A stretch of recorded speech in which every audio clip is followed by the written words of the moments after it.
My name is Soumith Chintala, and I live in New York, and I am here this evening to try to convince people that what I do is not complete bullshit.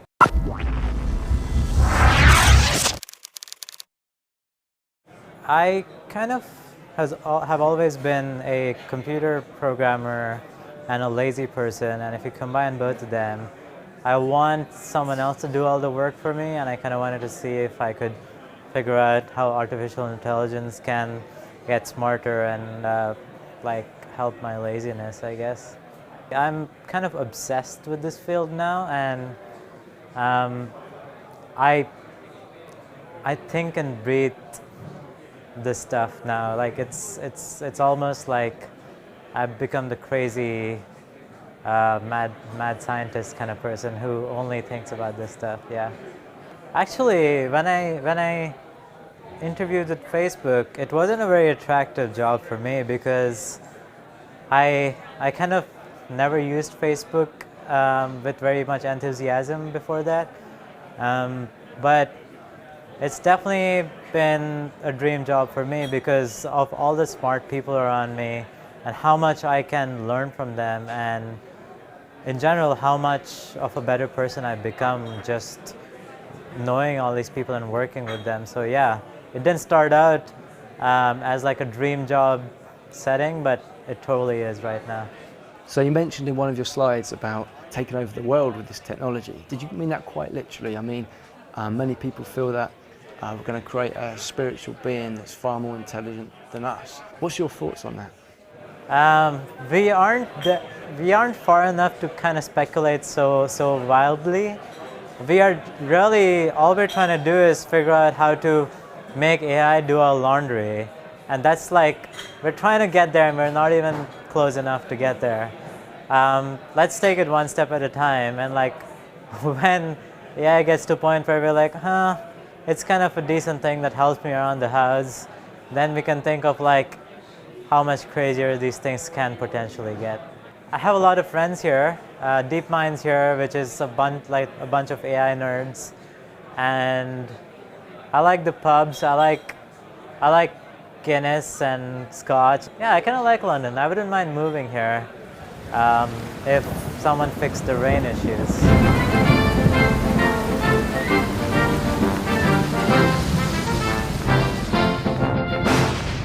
So I was busy drinking this beer. It's called Budweiser. It's really tasty beer. Never had it before. Just kidding. It's the trashiest beer in America. Hey guys, I'm Soumith. I work at Facebook AI Research, and this is a lot of you who came here. All right, so let's get started. This talk is going to be about unsupervised learning. I'll first introduce what unsupervised learning is. So the overview of the talk is we'll just get briefly to what unsupervised learning is, and then I'll introduce this model that has been popular recently in cutting-edge AI research called adversarial networks. And then I'll talk a little bit about adversarial networks and how to use those for unsupervised and semi-supervised learning, and then I'll talk briefly about what's next. So to start off with, unsupervised learning. So let's say we have a system, it's some kind of learning machine. This is just like a standard system, standard learning machine. It has some inputs coming in, there's some outputs going out, and then you have some objective that you use to evaluate or train your model. So you have your outputs and some targets that you want to match with your system, and the objective matches those and gives you a final metric on how well the system is doing, and that objective can also be used to train your learning machine there. So now, if you look at supervised learning, then your machine there is basically just that green box, and the objective is something external, something that you as a human would specify. You could say, take the outputs and then match them to some targets which are from the ground truth of your data set or something that you hand labeled. And so this is the rest of the world, and that's the system, and the machine itself gets external rewards from the world to learn and improve itself. So the problem here, though, is that the targets here that your learning machine has to match, they have to be hand labeled. So they have to, someone has to sit there and write input target pairs that are sent to your system, and usually inputs are cheap to obtain. You can, for example, think of as an image classification problem, then the inputs are just a bunch of raw images. Or if you look at, say, time series prediction, inputs are just like a set of data points from n-1 to n-t in time. But the targets are what you want the function to output, and it's, yeah, they're like, it's expensive to build a data set with a lot of targets. So there's another setting you can look at, which is unsupervised learning, which is your inputs still coming to the system. The system gives some outputs, and then the targets you get are actually set by your learning machine itself. So, and the objective as well is also as part of the machine that you train. And the rewards that you get here to train yourself are intrinsic, they're internal to your machine. One example, one very simple example is, let's say you have a machine that observes the world and tries to predict what happens next ahead of time. And when it happens, it just matches what happened to what was supposed to happen, just some kind of L2 Euclidean laws.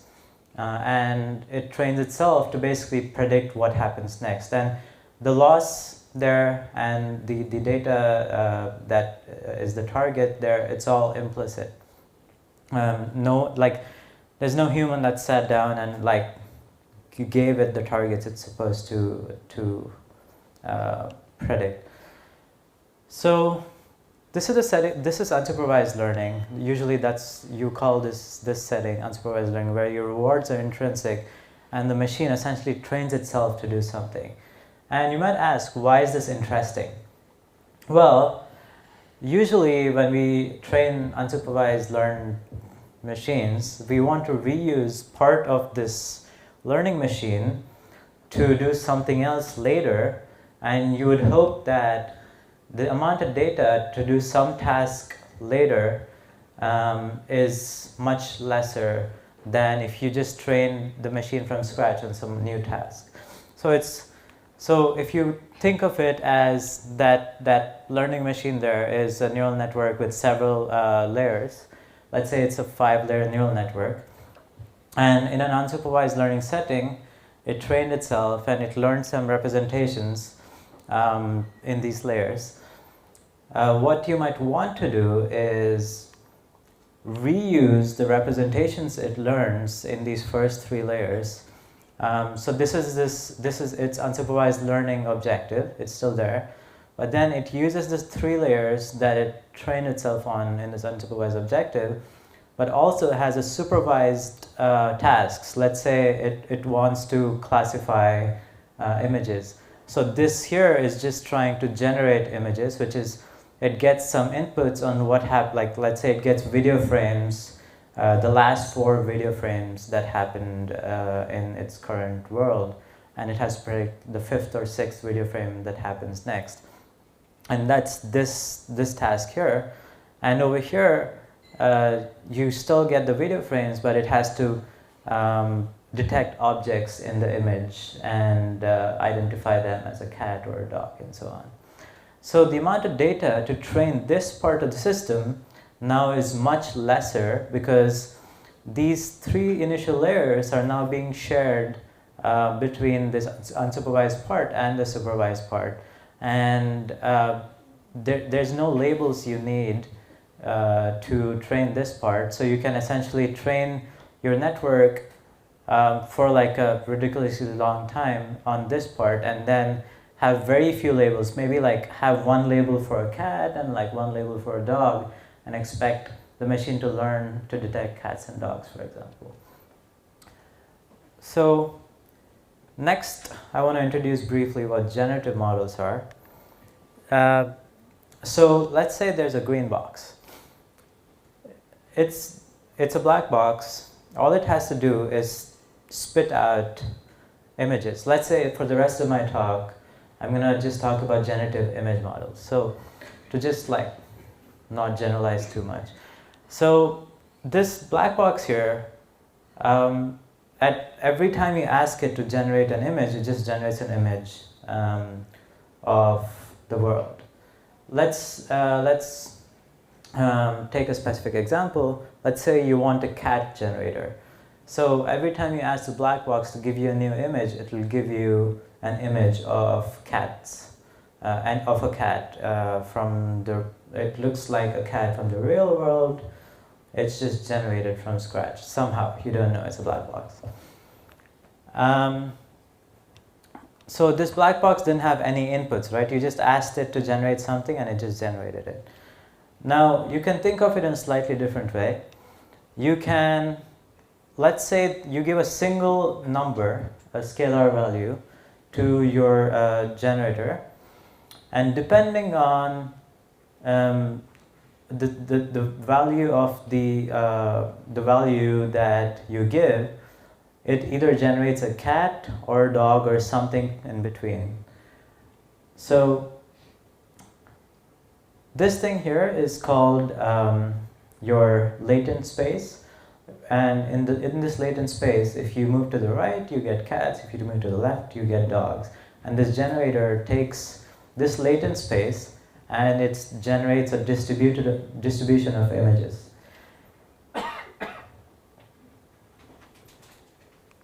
So you can think of the latent space as to be unstructured as well. Here you clearly wanted, depending on your scalar value, if it goes to the right, you want a cat. If it goes to the left, you want a dog. But then that also means that when you train this generator, you need to, again, build labels for which scalar value, whether you get a dog or a cat, or how much of a cattish dog you want, essentially.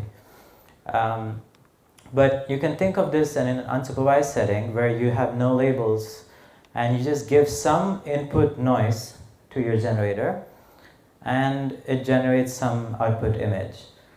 So the input noise here,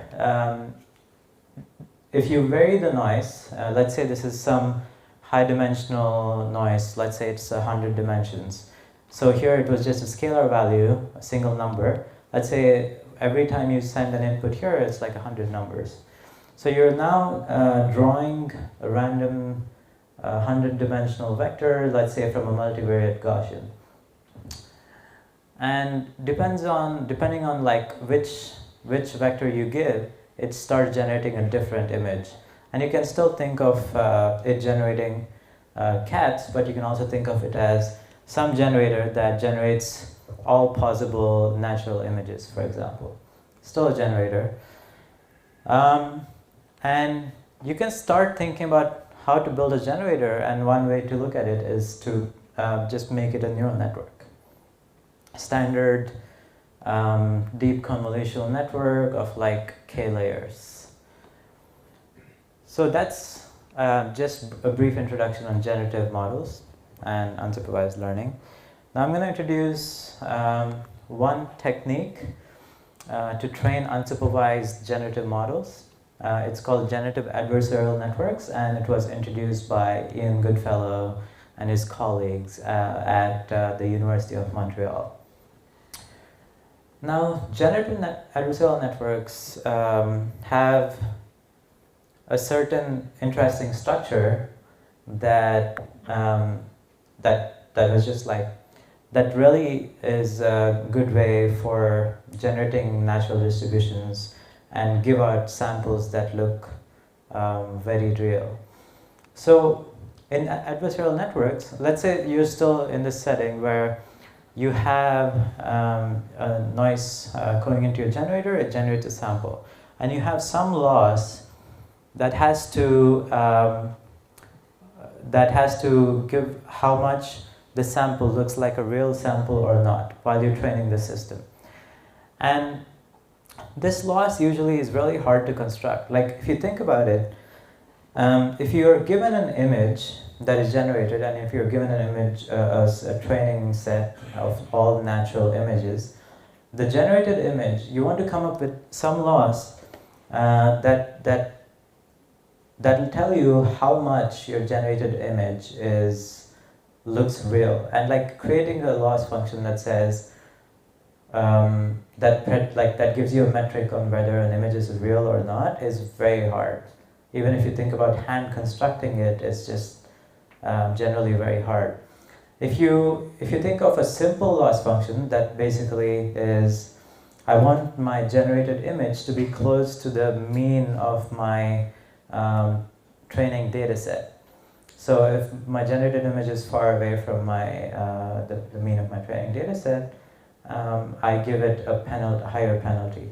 If you think of a simple L2 loss function like that, what you will end up actually generating is just a bunch of blurry images that look like a mean image. They pretty much look nonsensical and blurry. So it's a hard problem. So what you instead do is you have two neural networks. One is a generator neural network that takes in a noise vector and it generates an image. And there's a discriminator neural network that either takes a generated image or takes images from some real data set, and it has to predict whether the image that it is given comes from the real distribution or the generated distribution.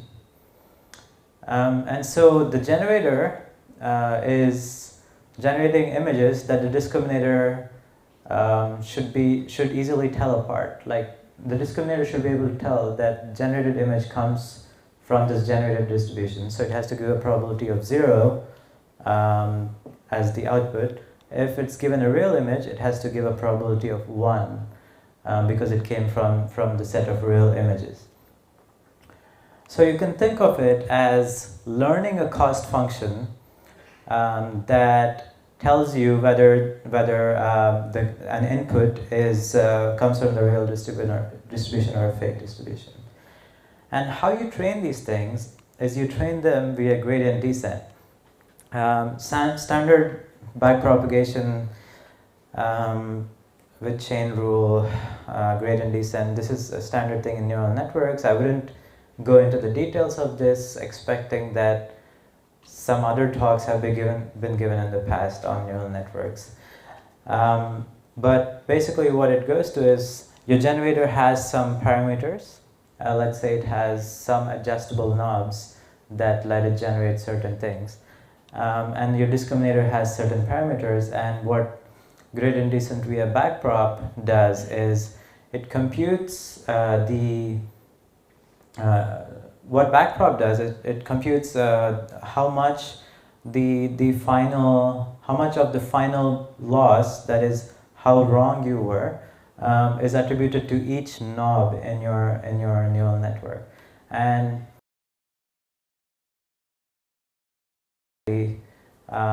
over your training time to finally get to a point where you converge to a solution that minimizes this loss. So the way these things are trained are when the generator is optimized, it's optimized to maximize the classification loss. That is, maximize the mistakes that the discriminator does. So the generator is trying to optimize itself to generate images that look so real that the discriminator is fooled into telling them apart from real images itself. And when the discriminator is optimized, it's trying to optimize itself to easily be able to tell that the generated samples are different from the training data. And this is an alternating optimization. It's a very simple algorithm. And this is basically what this framework here is called generative adversarial networks, where you have two networks and an alternating optimization scheme. So one interesting theoretical property you can see in adversarial networks is if you have an optimal discriminator, then you can show that generative adversarial networks minimize the Jensen-Shannon divergence rather than the KL divergence. And usually if you have a pixel-wise loss, that is like some function that computes the difference between your generated image and the real image in pixel space and just optimizes for that, you can show that it optimizes the KL divergence.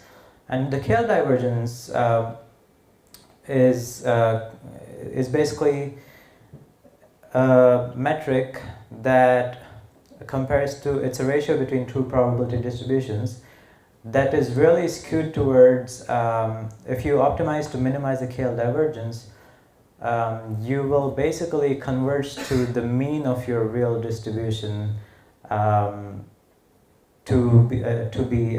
you'll basically generate samples from the mean of your real distribution, but you won't have much variance in the samples you generate.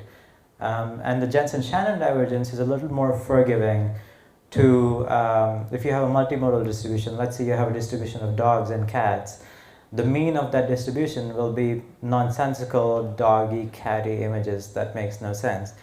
If you optimize for KL divergence, you will get like nonsensical images. But if you optimize for something that's a bit more forgiving, like the Jensen-Shannon divergence, it models multimodal distributions slightly better. I'm of course overgeneralizing all of these results here for the purpose of the talk having a very general audience. But if you want to chat further, you can come talk to me. So generative adversarial networks were introduced in 2014, and they were published at the NIPS conference in 2014 December. The samples that they generate in terms of image generation, they look like this. They look like very blurry, noisy.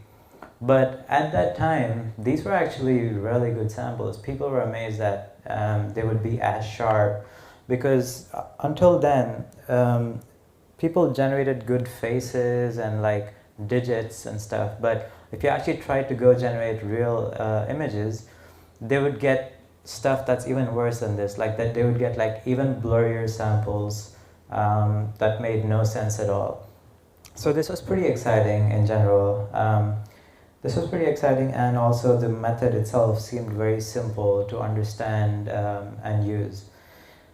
Though it was a bit hard to train generative adversarial networks because of this alternating optimization and the fact that the generator and discriminator are fighting each other, they had stability issues. Like sometimes the whole model would collapse where the discriminator and generator would never start learning. Like the discriminator would get really strong, and then the generator never actually had a chance of learning, and so on. So in June 2015, we at Facebook and NYU, we published a paper that extended generative adversarial networks in a slightly different way, where apart from the noise factor that you get to the generator, you can also give some kind of one-hot class factor where the class is the one that you need to generate. This is not supervised, this is not unsupervised, this is a supervised algorithm where you have to give the class that you're trying to generate during training time when you generate. And just with this small modification, we actually this modification and also like a slightly different multi-scale generation scheme, we got much better samples of generation, and also we could ask the network to generate a particular class, and it would generate that particular class. So an example is our network was trained on the CIFAR-10 dataset, and you could see when we asked to generate aeroplanes or frogs or or birds, it would do a decent job, like cars. Horses, like, I mean, it gets the rough shape of things okay. It does bad on frogs, but like, I think frogs were kind of evolved to not be easily detectable. But yeah, it was a very good amount of progress. Like when this paper came out, people were like, "Oh, this is kind of cool. We're starting to get somewhere in terms of image generation." And then simultaneously, at the same time, we at Facebook, some of my colleagues started working on video prediction GANs, which is GANs that take in a few samples, a few frames of video from the past, and then they try to predict the frames of video that happen next. And in my last slide, I'll go briefly towards why this is kind of interesting or will be useful. So what they did is they took the standard GAN setting, and apart from the adversarial loss, they also added a standard mean square error loss, the loss that I said is really not forgiving in terms of sharp samples and so on. What it is nice to, like, the mean square error loss has certain properties. It makes you converge to the mean of your distribution, and the adversarial loss kind of takes care of making sure you can capture this multimodal distributions really well. And a hybrid system like this did really well in generating the next frame. So these are your input frames of one of the videos, for example. This is the ground truth of what happens next, the next two frames that you want to predict. If you just use a standard L2 loss, you get really, really blurry samples. Even an L1 loss gets really blurry samples, and just a purely adversarial loss gives you a pretty sharp sample set, but it might not actually represent what actually will happen next. And an adversarial plus L2 combined hybrid loss actually gives you sharp results and kind of predicts what happens next.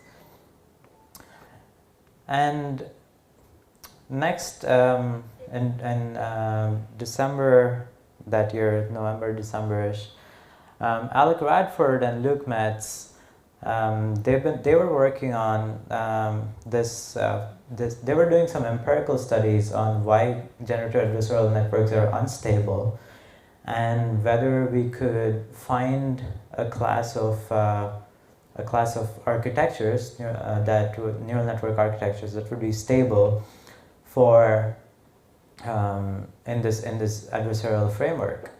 And they did a lot of empirical work, and I basically helped them with a semi-supervised story.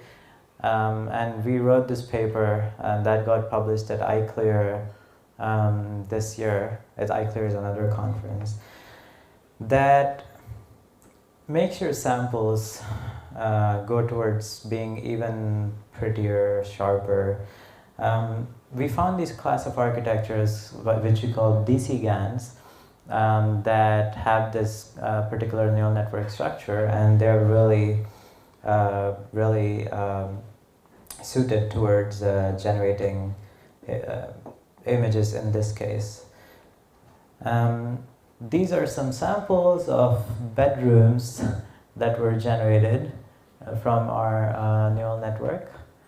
I like this one particularly, it's kind of cool. But like in general, like the quality of generation started improving dramatically.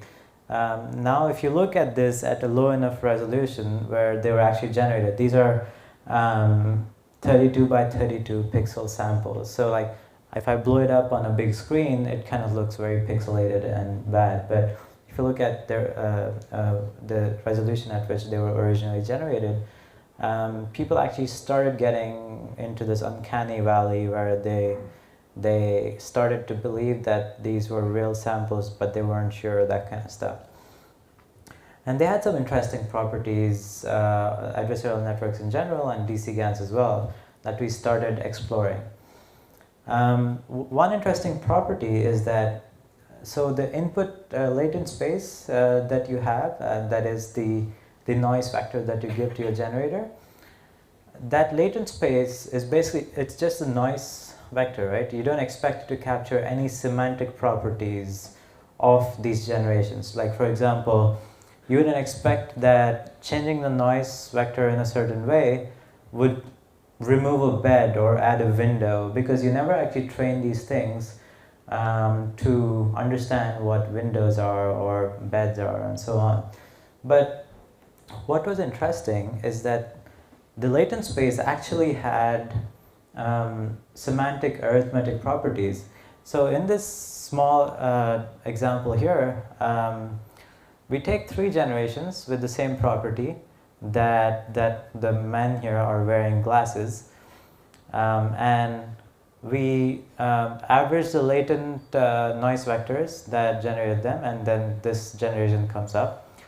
We do the same. We take like a bunch of men without glasses, average the latent vector, and get this generation. We take women without glasses, just kind of smiling, and we get this vector. And then we just do standard arithmetic. We take the vector that generated this face, vector that generated this face, and the vector that generated this face, do a subtraction, do an addition, and we actually get generations that have a woman with sunglasses. And the fact that sunglasses are something of a separate object, or some semantic property that that this distribution can be broken down into, has not been told in any way to this generator. It just implicitly learned that, like, there are certain things that you can break faces down into. Another interesting, and you can do this all day. I mean, this is not just a demo image that worked this one time. It actually, like, if you start playing with pre-trained DC GAN and you see this property holds for like sunglasses, smiling, like eyebrows, and like all kinds of things that you would expect are natural semantic properties of a face, for example. So this was interesting. The faces themselves were fairly decent, and we got some interesting properties in the latent space arithmetic. But then we were like, why are we building these generative models? Like, what is the use of these models at all? And as I showed in the slide around the unsupervised learning stuff, you want to basically take this generative model and reuse it for some other supervised task, and hope that it does either better in terms of accuracy on this new task that you care about, or it takes lesser data to train on some new task, or both. So it does better and it takes lesser data to train.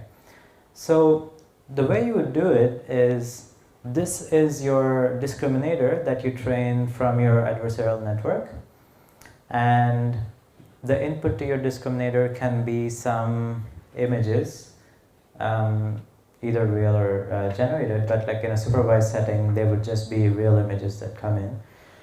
And in the supervised setting, you would take the same discriminator that was that played this adversarial game, and remove the last 1 or 2 layers, and plug in some fresh layers that would be trained from scratch. But reuse these 3 layers that were used to do this unsupervised adversarial game, and then you would train this network on a new task that you care about, that you're trying, that a new task that the network tries to solve, to do something that provides real value to you in the real world. So this this setting here, it needs much lesser labeled data because you've already trained these first three layers to learn meaningful representations on images, and now you're just training a few knobs, much lesser knobs than like combined in these 5 layers. You have less parameters in your system and that you have to tune, so you just need much lesser labeled data, which means you have to spend much lesser money to create this labeled data, money and time, and it's just like it just provides real value there. So one experiment we did is we took a data set of images of house numbers. Basically, Google's Street View car goes on all the streets in the world, and it not only captures images of the streets, but it particularly captures the numbers on each house, like what is the number, like what's the address, to figure out stuff like that. And they released a data set of about 700,000 images, which have the particular image and then the corresponding ground truth on what the number is in the image. And these are small images, 32 by 32 pixels. And so it's basically a classification task where you get an image and you have to classify the image into one of 10 digits. It's a very simple task. But it's very, like in general, it's convolutional neural networks have been doing pretty well. You have 700,000 labels, so that's a lot of labeled data, so the task is very well suited for ConvNets, which require a lot of data to train, especially labels. So what we did to like explore how well we would do with very limited label data, we just took 1,000 labels, and then we took the discriminator of our DCGAN and that played the adversarial game, and then we just used it as a feature extractor. We would just send in, we first trained the DCGAN on the 700,000 images, and then we set aside 1,000 images to train in a supervised way. And then we take the discriminator of the DCGAN and then we just used it as a feature extractor, and then we just train an L2 SVM on top. Just with this 1,000 labels, it actually got to, on a fairly challenging task here, it got to a 22% error rate on a 10-way classification task. And at that time when we published, it was better than all of the other unsupervised learning algorithms out there. This here is the k-nearest neighbors up there, and these are stacked what-where autoencoders. And if you actually, one interesting thing we saw was that if you actually trained from scratch a completely supervised ConvNet with those 1,000 labels with the same architecture, you would actually get to a much higher error rate. So the supervised ConvNet with those 1,000 labels, it actually gave an accuracy, an error rate of 28%. But the DCGAN, since it learned some representation of features from all this unlabeled data, it actually got to a better error rate. So that started putting a semi-supervised learning story around this adversarial networks. And one interesting sample from a paper I want to show that appeared recently in April is GANs that do in-painting. And what I mean by in-painting is you take an image, you remove the center of the image, and you ask the adversarial network to fill the center of the, or like you ask an algorithm to fill the center of the image with plausible results. And you can keep sampling images. You can give this as your conditional image as your input, and you can ask your generator to keep sampling different plausible fillings. So using this adversarial setting, you get really, really good results on this in-painting task. And I believe or maybe Nal will actually show in his talk about how his algorithms do on inpainting. So here I wanted to show a small example of, this is your original image. This is what a human artist actually colored on possible filling. This is what you would get if you use the standard L2 loss neural network, an autoencoder of sorts. It's a very, very blurry mess. It's still plausible. I mean, it has like rough sketches of like the windows and stuff, but it's just like really blurry. And this is what you get with a hybrid of an L2 plus adversarial loss. It starts to look much better as well. So we've gone through a few things. The last thing I want to talk about is, there's two things left. One, I want to talk about the representation itself. That is, I want to talk about this thing here.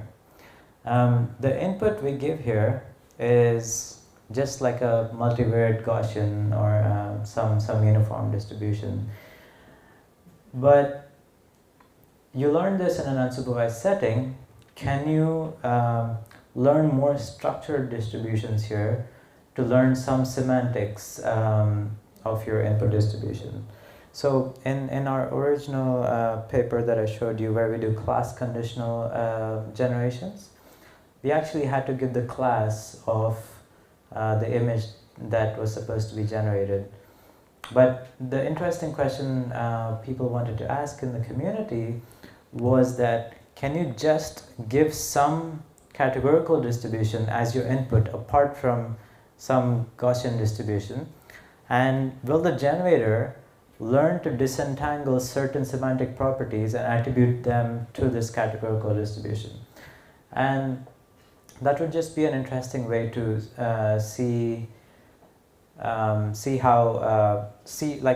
it would just be an interesting way to explore things, to see if these like GANs can break down and use more structured distributions and attribute them to semantic properties of your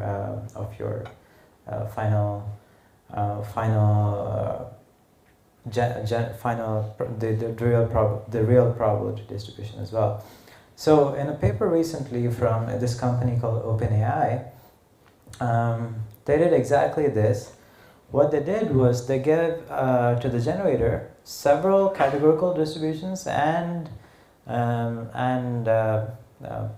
some continuous distributions, and they played this adversarial game, and they had a regularizer that made sure that the generator would use both information from both these distributions. That is, the generator was penalized if it didn't use any of these inputs, for example.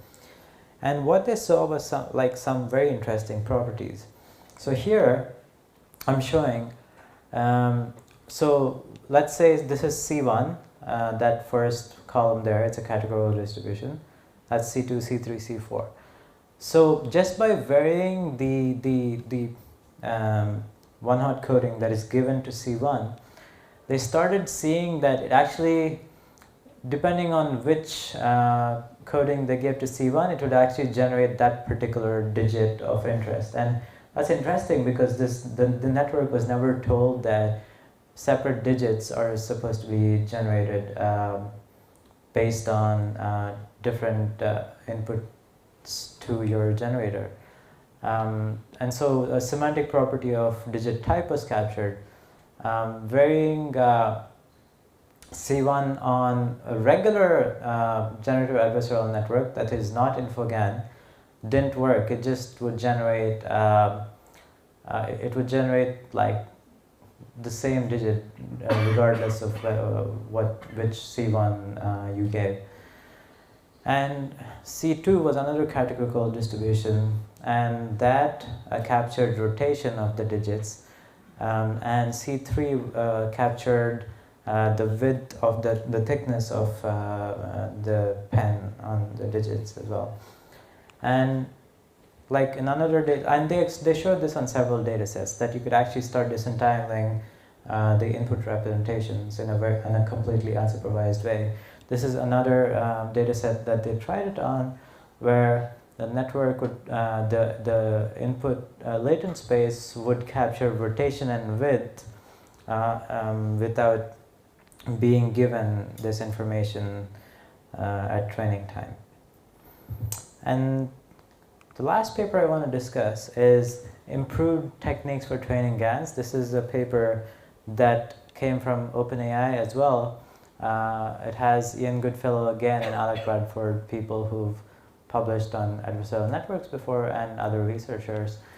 So this paper, it captures two things. It tries to improve the stability of adversarial networks. As I said, adversarial networks were fairly unstable. With DC GANs, we made some progress into making adversarial networks fairly stable, but still there were many settings in which adversarial networks were still not stable, especially, for example, if you wanted to generate images of a higher resolution, like let's say 128 by 128 or 256 pixel images, for example. So these guys worked on making adversarial networks more stable, and the second thing they worked on was to make adversarial networks learn better representations, and they showcased this by applying to other supervised tasks and show that the representations get you to a better accuracy on some supervised tasks. And the representations that the stability,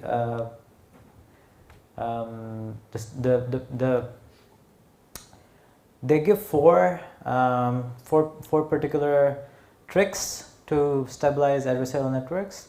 One is feature matching, which is basically, instead of just having one loss at the end of your discriminator that says whether the sample is real or fake, you also have losses on the middle parts of your discriminator. At each layer, you want to match the statistics, like different statistics like the mean and variance, between your generated samples and the real samples. That's one, and that's called feature matching. Another is mini batch discriminator, which is, instead of taking each image and predicting whether that image is real or fake, the discriminator instead takes mini batches of images, basically like a set of 128 images, and for the whole mini batch it gives a score on whether these images are real or fake. And this kind of helps in stabilizing your loss, which instead was highly stochastic. Third is label smoothing, which is a very simple idea. It's basically, instead of having a 0 or 1 as a hard label for your for training your adversarial network, you have a stochastic number between, let's say, 0 and 0.3 on when you got a generated sample, and the ground truth being a stochastic variable between 0.7 and 1.0, for example, when you had a real sample. It's just like smoothing the label a little bit at the edges, and that also helped in stabilizing the training of this stuff. So they also did semi-supervised experiments, and these were very, very impressive numbers here. The same data set that I described before, where you have digits from street view house numbers, and DC GANs, as I showed you earlier, were around this mark, about 22-23%. And they showed that with this improved stability, they could train better networks in general, with more capacity, and that could learn better representations, that only had an error of 5.8% on this 10 class classification problem with 1,000 labels.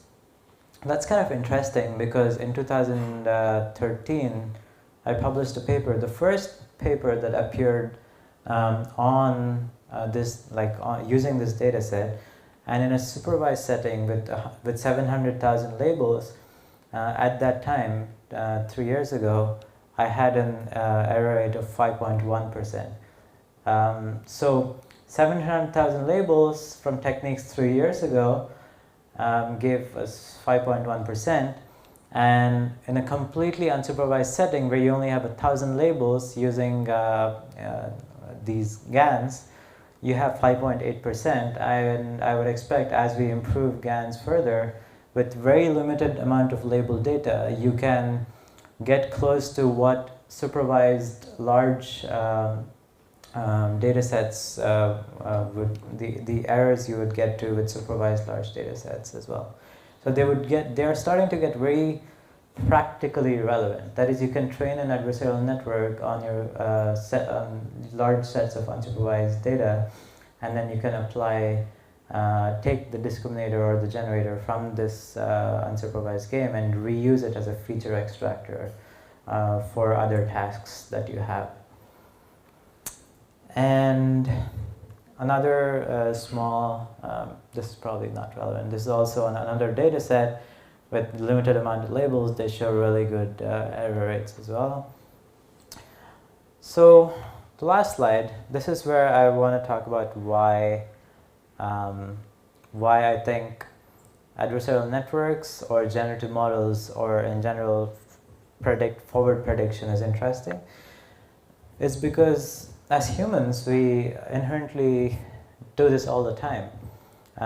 If I am walking out, if I want to walk out of this room onto the street, I've already mapped my path through how to walk out of this room, through the corridors, and then onto the street. And like, I have this implicit model that knows that if I just take a left and walk into this wall, it's not a good idea. And it's the same thing. If I throw this thing at one of you, you'll just duck, because that's just a natural reaction to an object coming flying, because you know it's going to come hit you a few seconds later. And we have this internal model of the world that we use for planning a lot of decisions in general. And this doesn't just apply to like movement. Like, if you want to make a decision in your life, you kind of predict from your internal model what is going to happen in the future. Oh, I want to go into this career path, and the field there is growing, and so on. Like, so you have an internal model of all of the world itself. And I think just building adversarial networks, or in general, like better generative models, will get us to build smarter machines that can plan internally what's happening and improve their decision process based on that. That's about it. That's the end of my talk, and I will take questions now.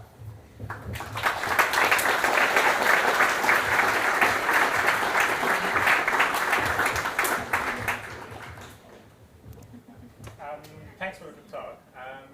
Have you seen any GANs applied to recurrent networks?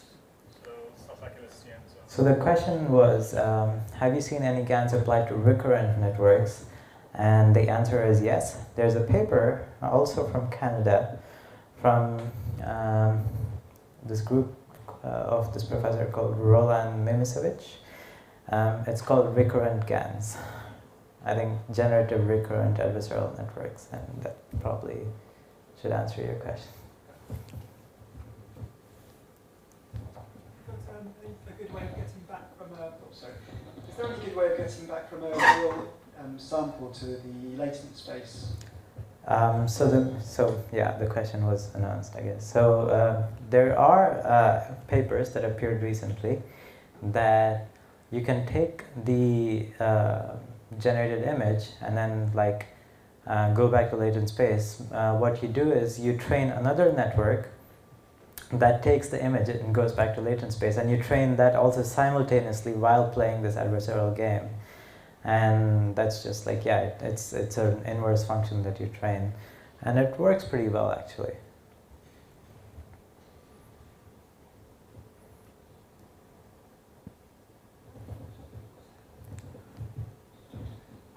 There's a pet question being answered there. Mics are being passed. One other example I didn't mention in my talk was you can give a piece of text describing the image, and you would get an image that and that's roughly representing the text that you gave. And that's also another paper that appeared just about a month ago. I was wondering, when you share the representations with the supervised learning, whether any of that information could be then gone back to the generative model. So do you alternate between a generative and then the supervised, and then the generative, does that improve the generative model because you've got better representations at the lower levels? So usually when we reuse the discriminator or the GAN itself in a supervised setting, we actually just reuse the discriminator. We kind of discard the generator and then just take the discriminator and use that as a feature extractor. Fine-tuning all the way, fine-tuning the GAN on the supervised setting is probably a good idea. I haven't, and I don't think anyone has tried that yet. You had a question again? Questions about the evaluation of the generators. Have you considered comparing the generative images to the data set it's trained on? So if it is just memorize the kind of images that were in the data set, or is it able to generate new images? So the question was, with respect to the evaluation of the generators itself, have you compared the generated images to the real images that you have to make sure that the generated images are not just for example, trivially copying images from the real data set? And the answer is yes. There are several things we have done to make sure that we're not copying. And one is just like nearest neighbors in pixel space. Another is nearest neighbors in the feature space of some feature extractor that's pretty powerful, so that you actually can do a slightly better comparison. And then we also do interpolations in your Z space, which means that you take a point in your input space, another point in your input space, and then you generate all samples on a line between these points. And if you're actually memorizing, what you would see is that you would see very sharp transitions between one point to another, because if it's memorizing, then it actually doesn't know how to go from one particular generation to another. So we do a bunch of things there. And another thing that adversarial networks had trouble with is a metric that would show whether they're training or not, and how well they're training. And in the recurrent GAN paper that I mentioned, they actually propose a metric that works pretty well, which is you train several generator and discriminator pairs separately, and then when you want to validate how well a generator is doing, you validate it on the discriminators that it wasn't trained on, and that gives you a meaningful metric on the quality of the generator itself. Yeah. There's a question there. Yes. I was wondering if there is any connection between the adversarial network and the autoencoders. Autoencoders are basically networks with an L2 loss, as I showed in.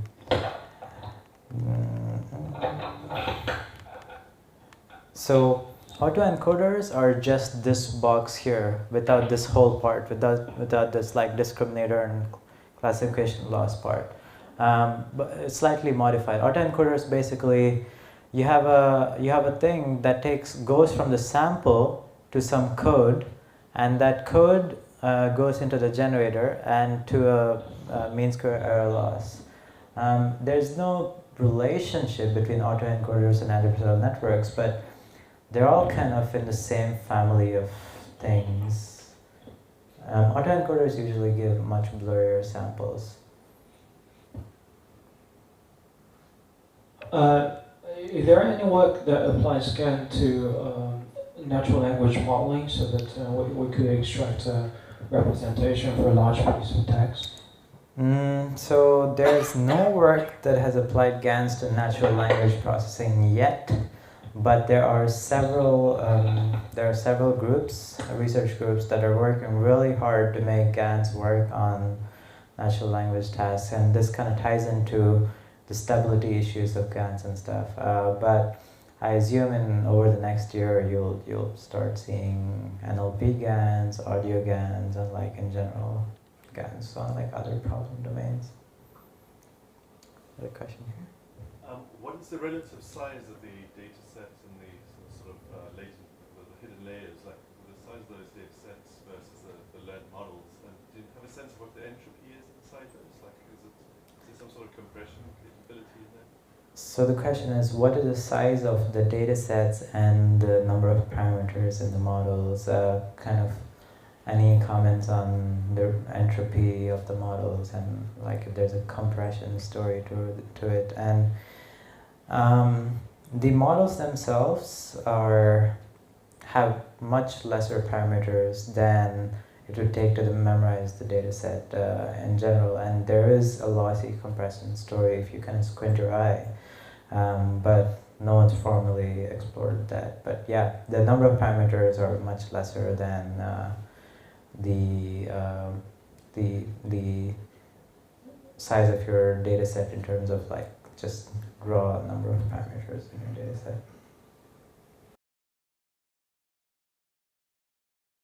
The semi-supervised results,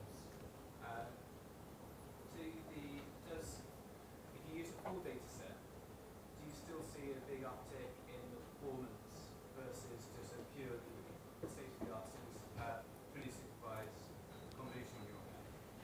So the question was, in the semi-supervised experiments, if you use the full data set but take the discriminator features, do you see improvement in the performance compared to, for example, like train from scratch fully supervised network?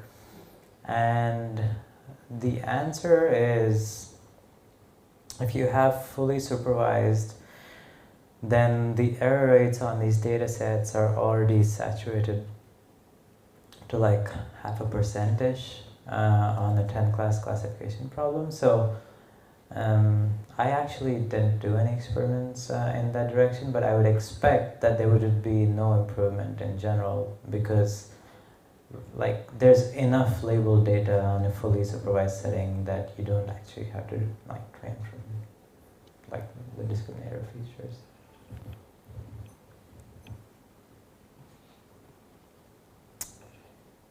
Okay, I see no more questions. Okay, thank you. Thanks, Soumith, again. We'll take a short break.